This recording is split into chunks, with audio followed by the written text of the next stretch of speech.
Olá a todos, estamos de volta para mais um Conexão Carreira e hoje é um programa muito especial. A gente vai estar conversando aqui com o pessoal do CRAS, né, que é o Grupo de Resgate de Animais. Eu vou estar conversando com o professor Aldair Pinto e com a Gabriela Torrent. Falei certo o nome de vocês? Certíssimo. Eu agradeço a presença de vocês aqui no nosso Conexão Carreira, né? Bem-vindos. Em nome da Faculdade Arnaldo, é um prazer estar falando com vocês. Prazer é todo nosso, né, Gabi? A gente que agradece a oportunidade. Bem, vamos lá, vamos começar o nosso papo. Acho que a gente tem muita coisa, né, para que a gente possa falar, conversar aqui um pouquinho.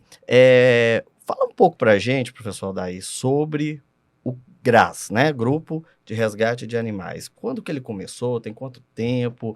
Né? Fala um pouquinho, conta um pouquinho para a gente a história desse grupo de resgate. Legal, vamos lá. O GRAS, ele é um grupo que tem um ano de vida.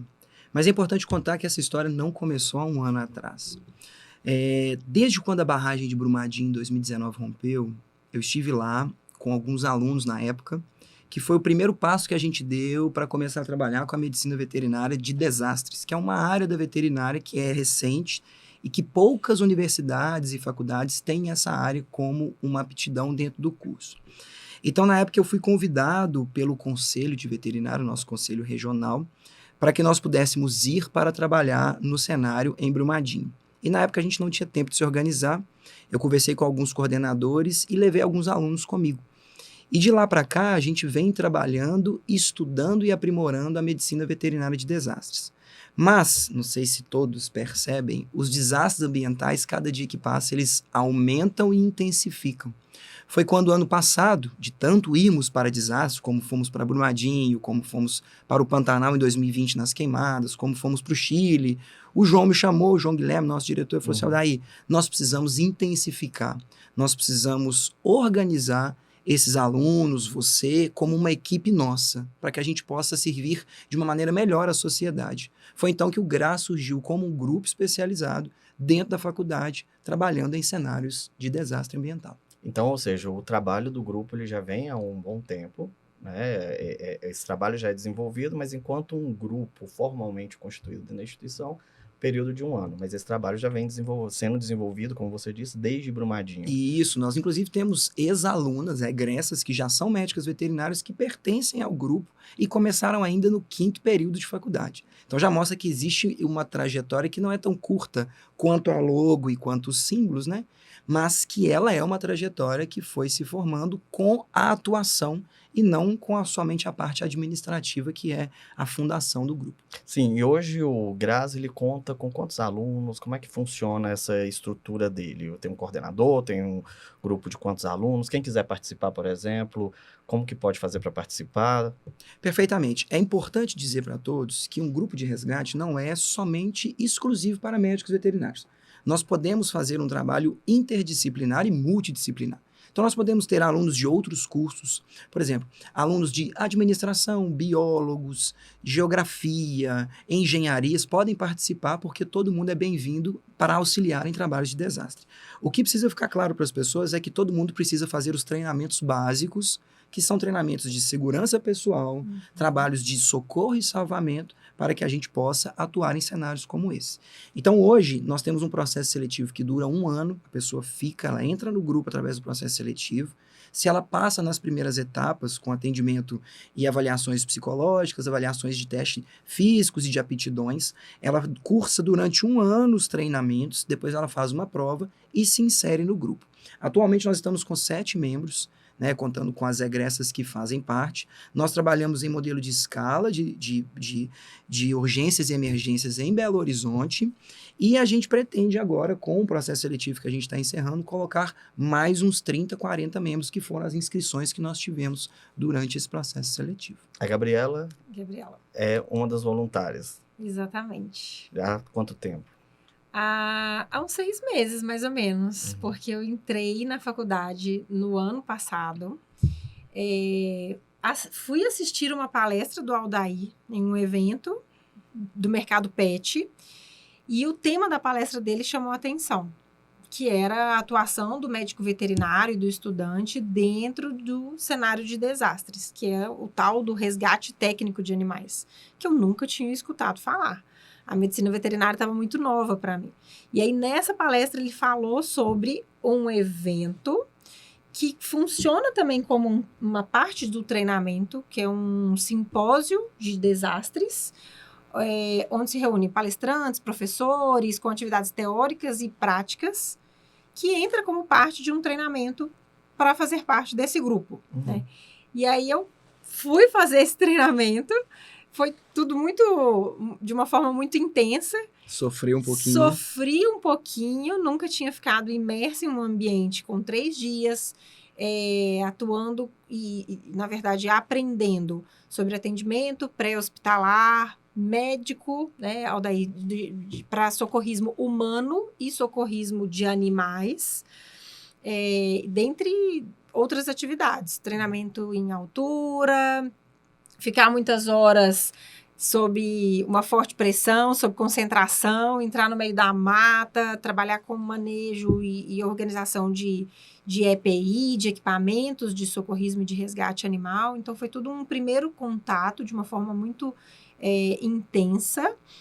E aí, quando virou o ano, eu falei, bom, acho que tem um alerta aí piscando de uma possibilidade de uma atuação, ainda como estudante de medicina veterinária, que é uma oportunidade muito grande para associar um conteúdo teórico, que às vezes a gente está aprendendo dentro de sala de aula, com a prática de uma operação, tanto no dia a dia para atender uma ocorrência aqui em Belo Horizonte, quanto na oportunidade de ir atuar em um desastre. E a Gabriela, na fala dela, ela está colocando, né, que o GRAS, ele realiza um socorro técnico, né? Eu acho que talvez seja importante, né, a gente comentar, colocar aqui, por exemplo, alguém que está aqui nos acompanhando, um aluno também da faculdade, ou qualquer, né, outra pessoa que esteja acompanhando aqui o nosso videocast, fala assim, eu encontrei ali um animal abandonado. Cachorrinho abandonado, um gato abandonado. Vou ligar para o GRAS. O que o GRAS efetivamente ele vai fazer, né? Eu acho que a partir da fala da Gabriela, quando ela fala que é um socorro técnico, isso já nos abre aí uma luz sobre esse meu questionamento, né? Perfeitamente. Olha que interessante. Essa sua pergunta é muito interessante porque ainda existe uma confusão. Eu acho que depois do que aconteceu com o Rio Grande do Sul, talvez as pessoas tenham mais sensibilidade para entender o que é o trabalho. Porque antes não tinha, e acho que com isso tudo que aconteceu vai ficar mais fácil de entender. Mas muitas pessoas confundem a palavra resgate com resgate técnico. Vamos lá entender. O resgate, o comum que as pessoas conhecem como resgate, é você tirar um animal de situação de vulnerabilidade social e dar a ele um lar. O que é isso? Um animal que está abandonado, né? Tava andando com meu carro, vi um animal na beira de uma estrada, falei, pô, não pode. Vou pegar esse animal, vou colocar no meu carro, vou levar para um lar temporário, vou pedir a minha tia para poder tomar conta, ou eu vou adotar esse animal. Isso é um resgate. Só que esse resgate, ele caracteriza uma ação social, uma ação que visa a melhoria da condição e bem-estar daquele animal. O resgate técnico animal, ele é um socorro médico veterinário em situação de urgência e emergência. Então, para ficar bem claro para as pessoas, todas as vezes que eu identificar uma situação onde o SAMU atuaria em um ser humano, é a hora de chamar o GRAS para poder atuar. Então vamos lá. Eu encontrei um animal na rua abandonado. Essa não é a nossa função, porque ali nós não temos esse abrigo, isso é um resgate comum. Eu encontrei um animal atropelado que está em sangramento, em sofrimento e precisa de um médico veterinário em uma urgência. Pode nos chamar, que daí a gente vai difundir o nosso administrativo para fazer aquele trabalho.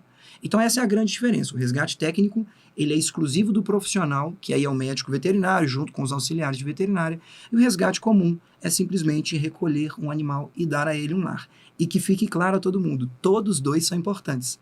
Porque algumas pessoas acham que por a gente falar de resgate técnico, que a gente não valoriza o resgate. Sim. Não, na verdade o resgate é muito importante também. Dar um lar, tirar um animal em situação de vulnerabilidade é importante. Só que existe uma diferença no que a gente faz para o que as pessoas podem fazer. Sim, e quando, né, vocês comentam aqui sobre esse resgate técnico, né, e você acabou comentando aí um pouco sobre o Rio Grande do Sul, né, se vocês puderem falar sobre a experiência, porque houveram alguns voluntários do GRAS que foram para o Rio Grande do Sul, não é Inclusive a verdade? Gabi foi A também. Gabi foi. Se puder falar um É. pouquinho para a gente como que foi essa experiência, de tudo que vocês passaram lá, né, e que vocês puderem relatar aqui para quem está nos acompanhando. Tá.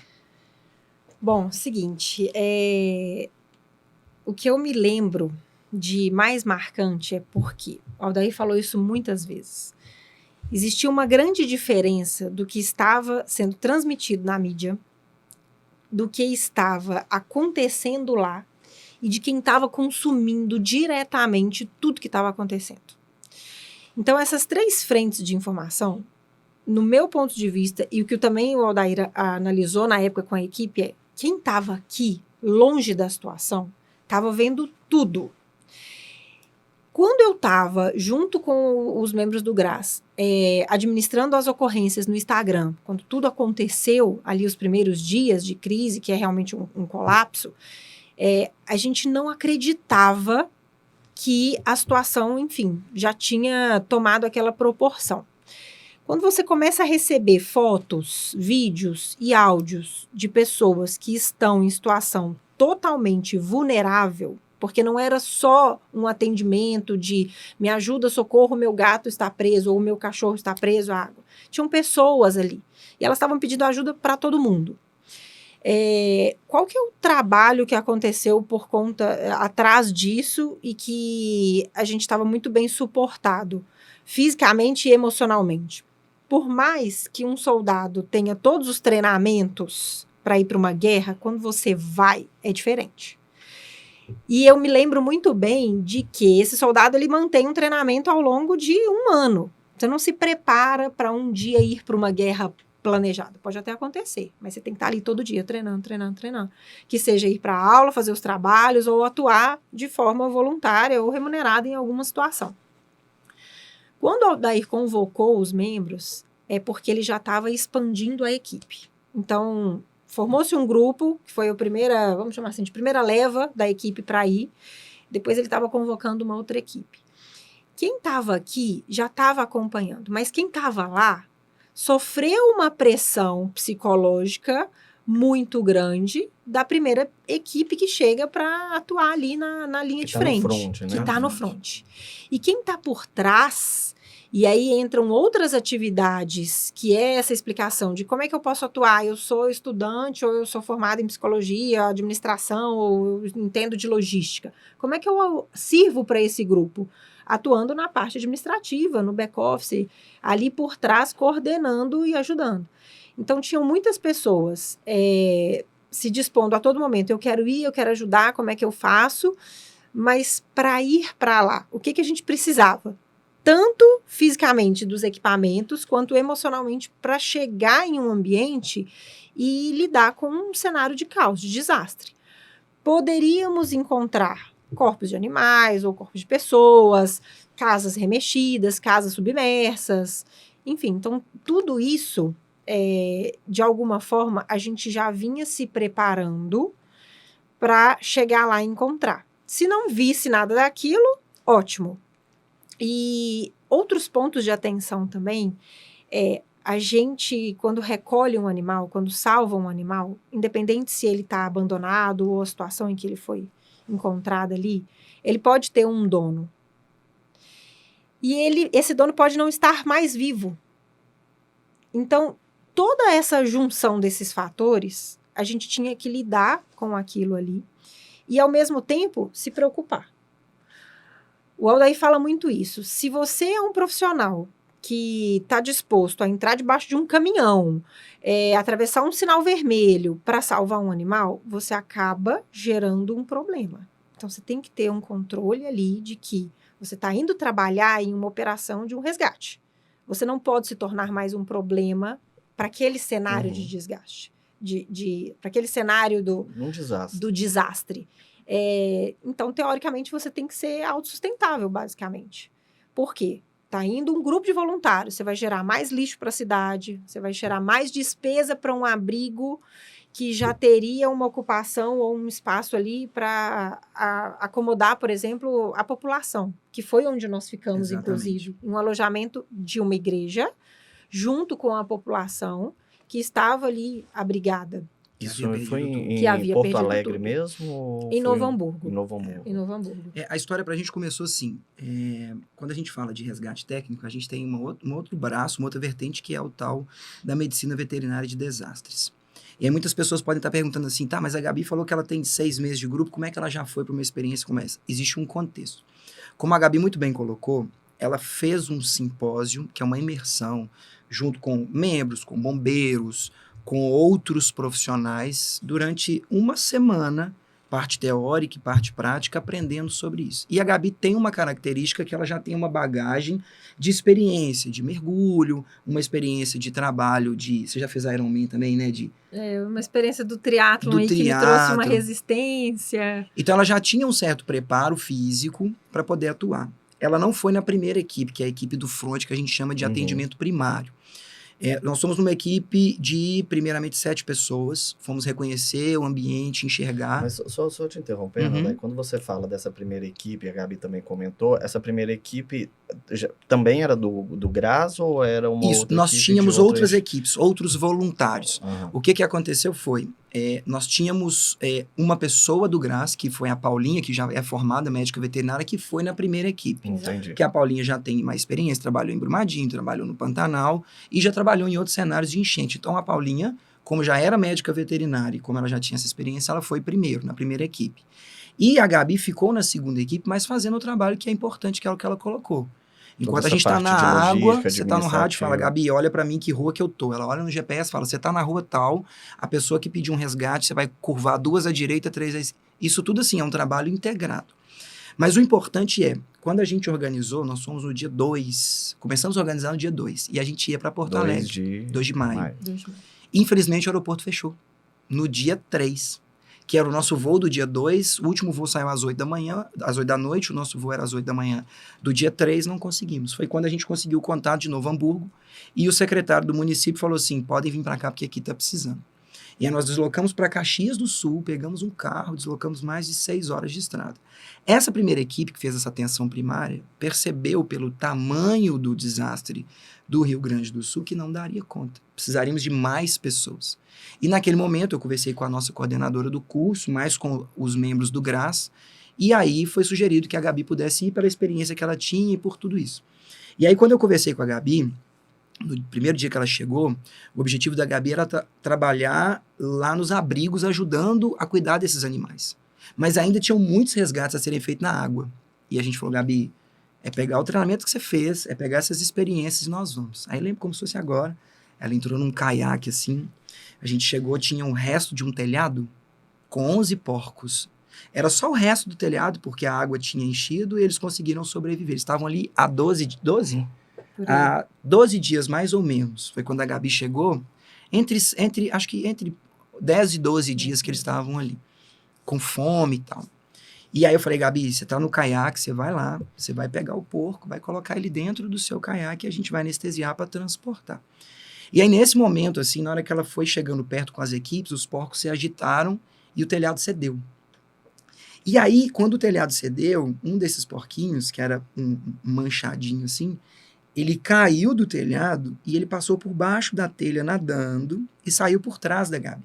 E naquele momento eu olhei pra Gabi, assim, ela estava desesperada, porque era a primeira vez dela num cenário como esse, sentindo a emoção e momentaneamente a emoção de ter perdido um paciente. Exatamente. E aí é o que ela falou sobre a questão do psicológico do treinamento. Naquele momento, aquela confusão, gente nadando atrás dos animais, algumas pessoas conseguindo pegar, eu parei o barco ali pra ela, falei, Gabi, calma, tá tudo bem. O porquinho que você queria pegar acabou de passar por trás de você, olha pra ele lá. Aí ela olhou e falou, nossa, eu achei que eu tinha matado meu paciente. Nesse momento, eu acho que traduziu um pouco do que ela quis trazer, sobre essa experiência de ter um treinamento, de ter todo um acompanhamento que a gente precisa antes de deslocar. E é interessante também falar, porque esse resgate exige uma técnica, né? A técnica, até com relação à questão psicológica, ela já faz parte. Mas também até a forma de pegar o animal, você está falando da questão de anestesiar, mas não é algo que é simplesmente ir ali, né? Pegar de qualquer forma. Existe toda uma técnica que eu tenho certeza que a partir dessa imersão e desse trabalho que vocês fazem, isso é passado também para os voluntários. Perfeitamente. Eu comentei isso no último dia, quando a gente estava indo embora, fazendo uma reflexão. Quando você analisa o que aconteceu em 2020 sobre o Covid no Brasil e no mundo, o Covid veio e mostrou para as populações de todos os países em geral a importância da comunidade de médicos, enfermeiros e profissionais da saúde. Ficou muito claro para nós com o Covid a importância, todo mundo valorizando os enfermeiros que estavam ali no front todos os dias tentando salvar pessoas. O Rio Grande do Sul, ele veio trazer a importância do médico veterinário no socorro e salvamento de animais. Muitas pessoas, inclusive, colocaram assim, eu vejo mais resgate de animais do que de pessoas. Tem muito mais gente preocupada com os animais. Por quê? Porque tinham mais animais do que pessoas necessitando. Isso é um fato. E neste momento a gente viu muitas pessoas, voluntários bem intencionados, que por uma boa intenção, mas por uma falha técnica, acabaram criando vários problemas para vários animais.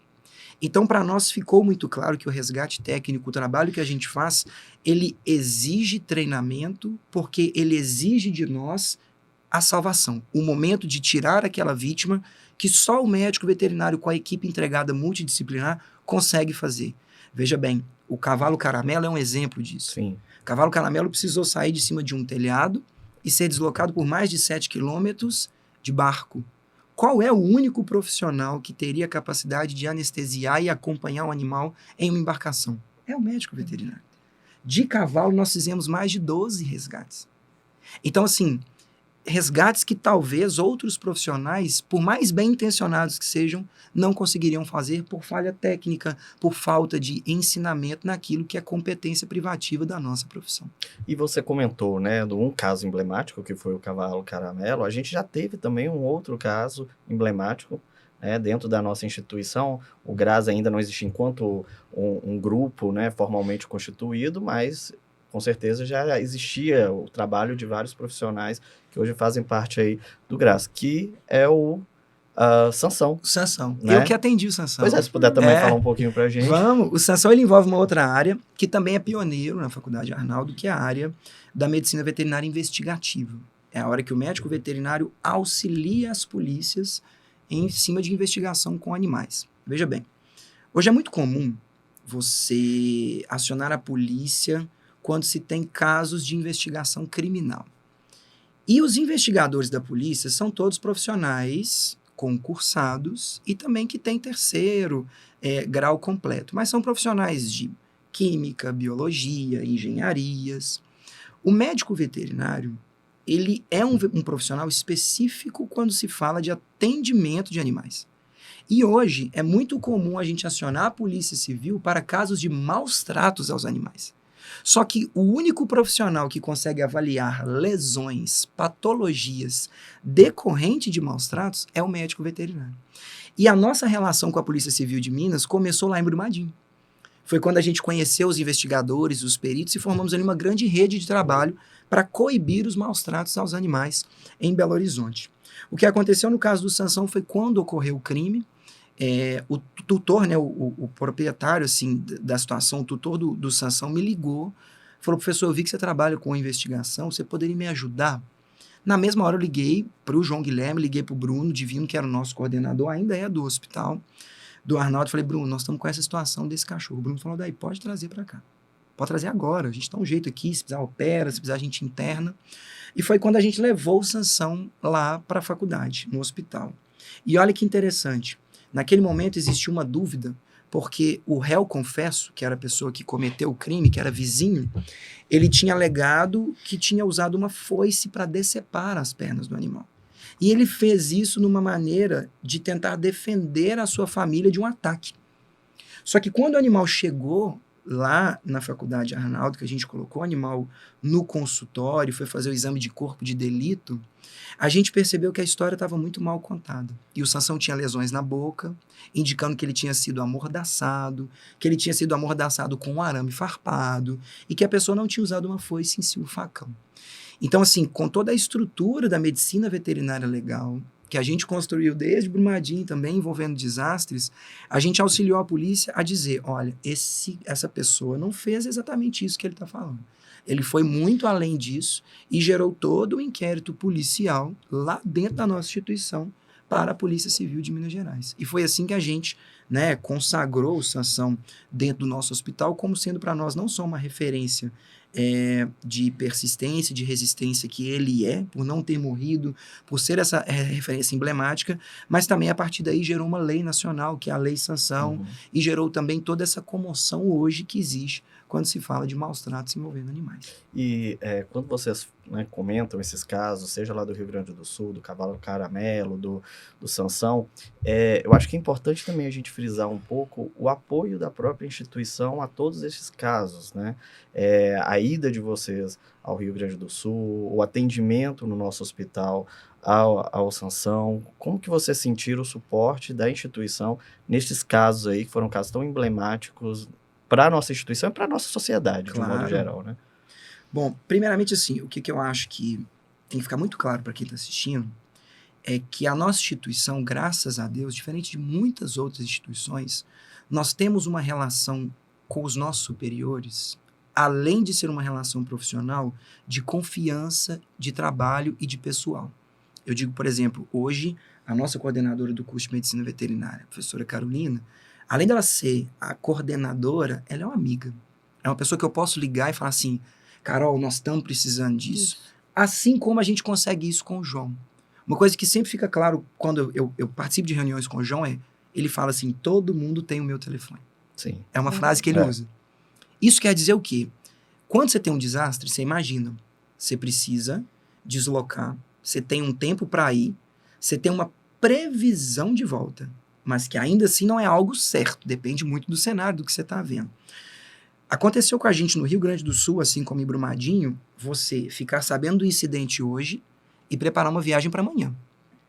Em todas estas situações, Brumadinho, Pantanal do Mato Grosso do Sul, Chile, Bahia, Santa Catarina em outubro, Santa Catarina em novembro, eu dei 2 telefonemas, Carol e João. Precisamos ajudar as pessoas e os animais. O que a gente faz? Eles responderam a mesma coisa. Carol disse, Aldair, vai, a gente resolve aqui, chamamos um outro professor para te cobrir, o importante agora é a gente botar em prática aquilo que a gente tem como experiência e aquilo que a gente acredita.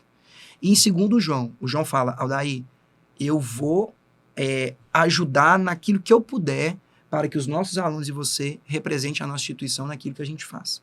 Hoje mesmo, enquanto a gente está aqui, né, nesse podcast, nesse videocast, nós estamos carregando um caminhão lá na Faculdade Arnaldo para enviar doações para o Rio Grande do Sul. E olha que legal dessa nossa relação. A Carol mandou no grupo de professores. Pessoal, se puderem interromper a aula por 30 minutos para colocar os alunos para ajudar a carregar isso tudo, seria ótimo. Isso é uma relação que eu acho que vai muito além do querer ensinar o aluno dentro de sala de aula, fazer uma prova, tirar uma nota e passar de ano. E isso talvez fique claro daqui a alguns anos para essa nova geração, o quanto é importante a gente ensinar outras coisas. Olha que legal, aconteceu comigo, com os alunos que quando eu viajei. Eu já estava 2 semanas lá no Rio Grande do Sul, preocupado com a volta das aulas, porque eu tinha que voltar, eu tinha que dar aula. A representante de turma falou assim, professor, não preocupa não. Todo mundo que está aqui entende o que o senhor foi fazer aí. E pensa comigo, se o senhor não fosse, não faria sentido o que você ensina pra gente. Olha que bonito isso.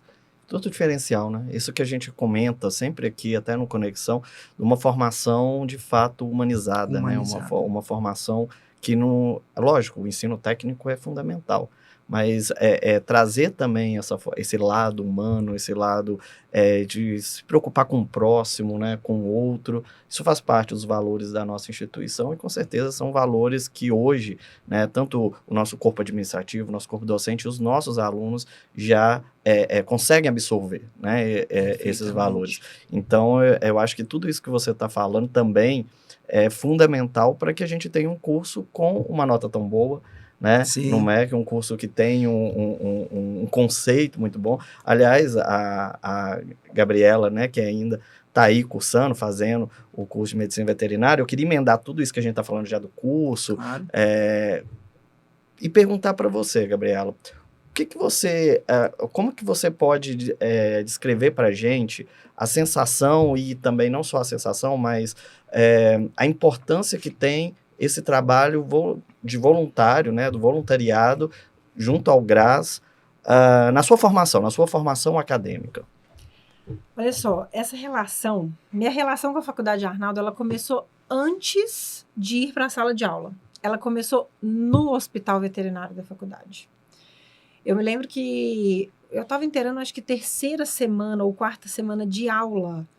Eu falei, eu preciso ir para o hospital veterinário da faculdade, começar a entender o que é essa medicina veterinária.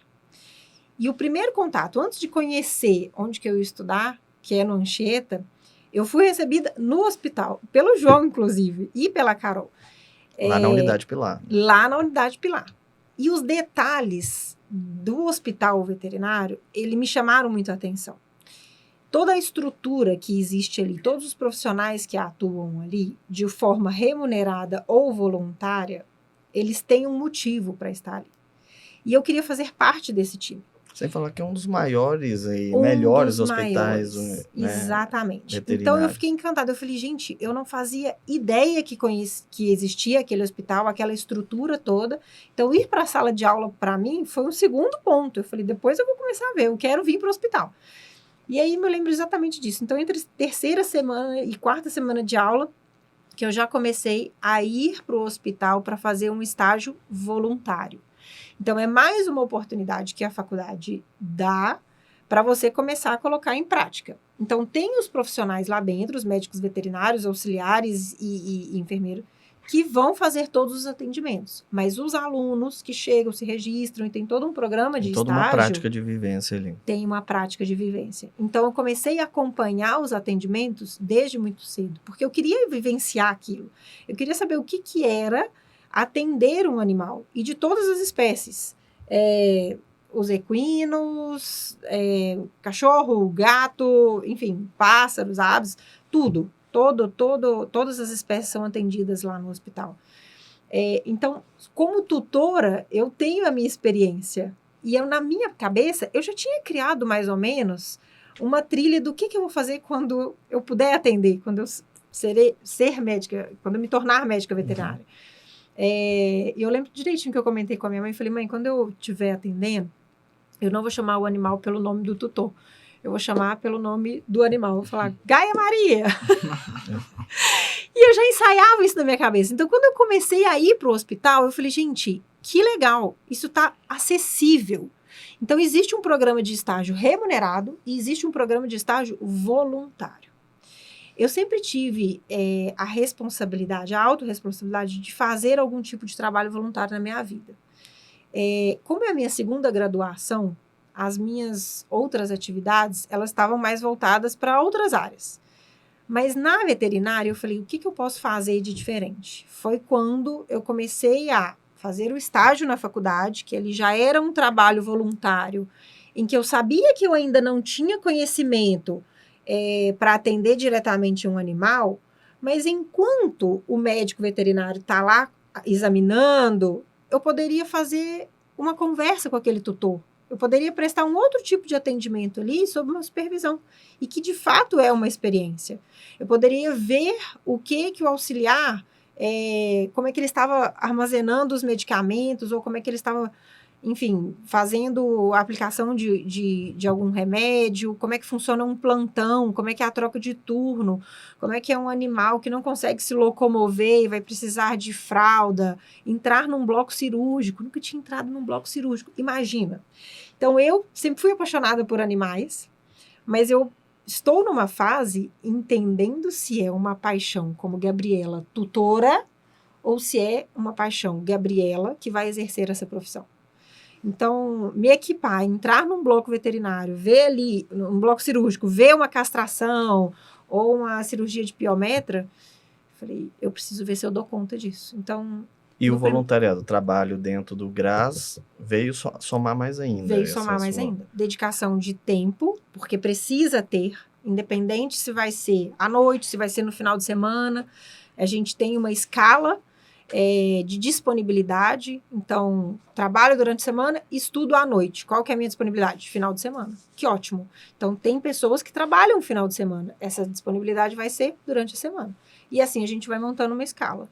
E, professor, no caso, né, você está na frente aí do GRAS. Com relação à formação dos seus alunos, o que você poderia falar para eles, a importância desse trabalho, né, voluntário, mas que com certeza vai ser um diferencial, né, no currículo deles? Com certeza. Bom, a Gabriela contou que o primeiro dia que ela entrou no hospital, o primeiro dia que eu entrei naquele hospital foi em 2005. Tem noção? Tem tempos, hein? Por quê? Porque eu sou ex-aluno da FEAD. Eu formei na FEAD, que era a antiga faculdade e hoje é a Faculdade Arnaldo. Então, aquele campus, eu estou ali desde 2005. Mais de 70% dos professores hoje, que são professores do Arnaldo, foram meus professores de graduação. Então, olha que legal, você constrói uma história como? Você entra como estagiário, você tem esses sonhos igual a Gabriela tem. A partir dali você enxerga a sua área profissional, dali você se forma, especializa, vai levar suas pós-graduações e um belo dia você volta para a casa que te formou e aí você começa a dar aula, você olha para a segunda carteira da terceira fileira e fala, eu estava sentado aqui há pouco tempo. Então, o professor hoje, na minha visão, e isso é muito comum de ver, porque eu conheço quase todos os professores da faculdade como professores e como hoje colegas, é que nós temos uma responsabilidade muito grande sobre o sonho das pessoas. Então, quando a gente fala de sonhos, quando a gente fala de uma Gabriela que tem o sonho de entrar no bloco e que ela vai conhecendo isso tudo, é importante também, dentro inclusive das doutrinas e premissas da Faculdade Arnaldo, a gente lembrar que o profissional não serve e não deve servir somente para ganhar dinheiro. Estar num bloco cirúrgico é muito bom e a gente precisa disso para pagar as nossas contas. Mas e no seu horário que você não está trabalhando, que você precisa e pode ajudar uma pessoa que não tem essa condição? Então aí vai uma visão altruísta e ela ultrapassa as barreiras simplesmente de uma universidade te entregar um diploma. Ela te forma para você entender que a sua profissão ela tem um valor na sociedade que você vive.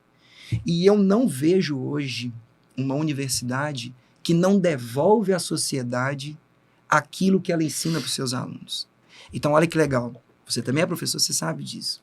A gente está numa instituição que valoriza, que preconiza para nós que a gente dê uma aula e que a gente encante e brilhe os nossos alunos. E nesse mesmo momento, eu estou numa universidade, numa instituição, numa faculdade, num centro universitário, onde quer que seja, que acompanha os meus sonhos de devolver à sociedade aquilo que ela me ensinou. Isso é lindo. Então, o voluntariado na vida de qualquer aluno, ele serve, antes de mais nada, para que a gente entenda que, profissionalmente, a gente não é só ganhar dinheiro. A gente tem uma responsabilidade de fazer um mundo melhor. O que a gente mais ouviu, né, Gabi, das pessoas lá no Rio Grande do Sul foi o seguinte: muito obrigado. Eu não imaginava que vocês sairiam de Minas Gerais com 4 barcos, com capacete, com radiocomunicador, com todos esses equipamentos para vir aqui salvar o meu cachorro. Isso, a faculdade, dentro de sala de aula, dificilmente a gente vai conseguir ensinar como professor. Mas a gente ensina através dos nossos exemplos de que ser voluntário e fazer um trabalho altruísta, ele além de ser uma responsabilidade, ele também é uma dádiva e talvez para alguns um propósito de vida, que é o que a gente faz, né? Exatamente. Eu ia até emendar, mas eu acho que o professor já trouxe uma palavra aí, um termo, né, um propósito de vida. Hoje, para você, Gabriela, o GRAS, o que representaria? O que seria para você hoje esse grupo de resgate? Representa a prática do meu sonho. Primeiro, um autocuidado e um cuidado. Eu não me imagino em nenhum momento da minha vida, e tentando lembrar assim, desde criança eu sempre tive animais. Desde um pintinho, a um hamster, a um cachorro, a um gato. Então, eu fui criada dentro de uma família que valoriza a vida. Meu pai, eu me lembro perfeitamente disso. Eu era criança, eu estava descalça, e aí ele pegou meu pé na roça, onde que ele nasceu, e pegou meu pé e me fez pisar no cocô da vaca. Ele falou assim, isso aqui é pra você aprender a não ter nojo. Animal a gente cuida, a gente precisa limpar, é isso aqui. E imaginar que anos depois eu teria a oportunidade de começar a estudar e atuar nessa área, para mim é a realização de um sonho. E ao mesmo tempo de responsabilidade. Então eu preciso filtrar onde que eu vou colocar a minha energia, dar atenção àquela pessoa que está pedindo uma ajuda, porque o outro lado ali, seja no Instagram ou no WhatsApp, tem alguém pedindo um socorro por um animal, porque o animal não vai pedir, ele não vai mandar uma mensagem para a gente. Então, eu preciso ter o mínimo de empatia com quem está do outro lado, para ela não achar que existe um atendente ali que não vai dar importância para o pedido dela. E o GRAS me faz viabilizar colocar esse sonho em prática. Então, para mim, é uma grande oportunidade. Fazer o estágio voluntário na faculdade, no hospital veterinário, entender ali a dor das pessoas, e salvar vidas, principalmente. O dia do porquinho, ele para mim foi assim, eu falei, eu não acredito, eu perdi. Era para eu ter pego aquele porquinho. E ao mesmo tempo, eu precisava ser forte, porque eu sabia que tinha um professor me olhando, uma equipe ali, e eu falei, eu não posso falhar, mas eu sou um ser humano. Eu sou um ser humano, eu não sou invencível. Então, eu senti que eu tinha perdido o porquinho. Depois que ele falou, não, o porquinho passou por debaixo. Eu falei, gente, ele passou por debaixo, não acredito. Então, bora, vamos pegar os outros porcos. E era isso, sabe? Então, é levantar todos os dias e falar, por mais cansada que eu esteja hoje, eu vou para aula, eu vou estudar. E daqui a pouco tem intercâmbio na Amazônia. É verdade. Daqui a pouco tem intercâmbio na Amazônia. E vou dar um jeito, eu preciso aprender. Vamos seguir, vamos continuar aí. A cada situação que eu vejo de um animal, abandonado ou não, com o tutor ou não, e que eu sei que eu posso um dia fazer o atendimento daquele animal, é o dia que eu preciso ir para a aula. Eu não posso deixar de estudar. Ontem à noite eu mandei uma mensagem para o professor Geraldo, que deu aula de anatomia, e eu estava muito triste, porque eu estava exausta. Eu falei, gente, esse curso não é para mim, não é possível, eu não estou entendendo o que o professor está falando. E aí fui arrumar minha mochila e tirei uma prova de anatomia que eu tinha acertado o mínimo das questões. E o professor Geraldo escreveu assim, parabéns pelo seu esforço. Gente, um professor universitário, qual foi a última vez que alguém viu um professor universitário escrever um bilhete na prova de um aluno? Ele escreveu para mim, parabéns pelo meu esforço. Porque aquela aula no laboratório, que foi a primeira disciplina que eu fiz, nunca tinha visto animais mortos, muito menos ali no formol, com aquele preparo todo. Então eu chorava muito nas aulas dele. Eu falava, professor, eu não sei se eu vou dar conta disso. Ele falou, vai, calma. Vem amanhã, vem sábado que vem, e aí eu tô indo. Então, a importância não só da instituição, mas dos educadores, por trás das decisões e do suporte para os alunos, é muito importante. Muito importante. E eles podem contribuir tanto para a permanência desses alunos ali dentro, quanto para dúvidas. Então, o professor, para mim, realmente, ele é uma pessoa de grande responsabilidade, né, nessa jornada acadêmica. E é bom ouvir esse seu relato, né? É bom ouvir essa sua história, né? Que com certeza está começando na Arnaldo e vai ser de muito sucesso, né? Assim que você formar no curso. E o professor, daí eu queria, para a gente ir caminhando aqui para encerrar a nossa conversa, Uma pergunta, esse desastre das enchentes lá no Rio Grande do Sul, teria sido um divisor de água ou um ponto fundamental para os trabalhos do GRAS? Sim, todo desastre ele é um ponto de partida e o término de alguma história. Em quais sentidos? A gente percebeu no desastre do Rio Grande do Sul, a pergunta que eu mais escuto é: o que você acha que foi maior? Foi Brumadinho ou foi Rio Grande do Sul? Realmente, o tamanho eu não sei, mas a complexidade do Rio Grande do Sul talvez tenha sido mais complexo. O trabalho, teve dia que a gente foi passar de uma cidade para outra e você vai numa estrada vendo carro, em cima de casa. Então, realmente foi muito complexo, ele é muito grande essa extensão desse trabalho. Mas o que fica para nós, né, desse divisor de águas para o GRAS, é que nós vamos precisar de muita gente. Entendi. Porque os eventos climáticos não vão diminuir. E a tendência é que eles aumentem em quantidade e aumentem em intensidade. E uma outra reflexão que nós tivemos, e estamos levando ela para sempre, durante 16 dias eu comia arroz com feijão. Porque era o que tinha, eu sou vegetariano. Vocês ficaram lá durante 16 dias? Ficamos 19 dias. Tem parte da equipe que voltou para lá agora. Eu fiquei 16 dias ininterruptos trabalhando. E a gente só comia as marmitas que as pessoas nos serviam. Então, em algum determinado momento, assim, que a gente saía da água às vezes 4, né, Gabi? 4 horas da tarde. A gente entrava na água 9 da manhã e saía 4, 5 horas da tarde. A gente estava sendo recebido do lado de fora da água, com pessoas entregando marmitas. Uhum. E aí você abria a marmita, assim, com a maior felicidade do mundo, porque você ia comer. E para mim, que não como carne, era arroz e feijão esses 16 dias, assim. E no penúltimo dia, não sei como, surgiu uma marmita vegetariana. E ela veio escrita assim: você já agradeceu hoje? Marmita vegetariana com coraçãozinho. Quando eu abri, tinha 2 ovos cozidos, arroz e feijão. Aquilo eu fui comendo com o olho cheio d'água e eu fiquei pensando assim, gente, tem pessoas que têm tudo isso e mais todos os dias e ainda assim não se sentem satisfeitos. Então, ficar 16 dias comendo arroz com feijão e vendo todas as melhores e as piores versões do ser humano traz para mim um divisor de águas de que a gente tem que agradecer todo dia porque ainda não aconteceu com a gente. Esses eventos climáticos vão começar a se intensificar e piorar. Então, quanto mais a gente tiver eventos climáticos, mais voluntários a gente vai precisar, mais pessoas como a Gabi, mais pessoas como todo mundo que apoiou, mais pessoas como a Carol e com o João vão precisar se unir. Por quê? Porque talvez essa seja a saída da nossa humanidade para aquilo que a gente precisa, que é da união e de agradecer aquilo que a gente tem hoje.